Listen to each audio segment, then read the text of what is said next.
Muy buenas a todos. Hoy ya por fin salió el nordeste y tenemos olitas, bueno, pues muy limpias.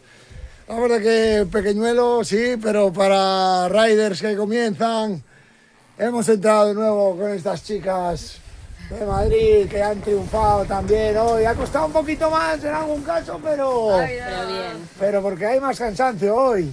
Ya te dije que con Fabes y Sidrina no fue falta gasolina. ¿Qué tal? ¿Qué tal en el agua, Tigre?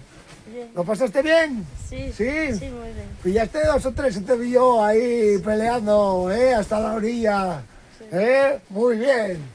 ¿Y vosotros qué? Primer día de surfing, no dejaste ni una ola para los demás. A todo posible. Madre mía, y bueno, las quemaste todas, muy bien la postura. Si llega a haber algo más de ola, flipamos ya. Sí.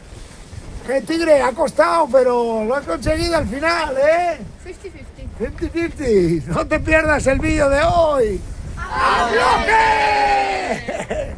Bueno, pues nada, mañana más y mejor. Mañana mejoran las olas, así que vamos a tener un buen día de surfing. Un saludo a todos, un beso.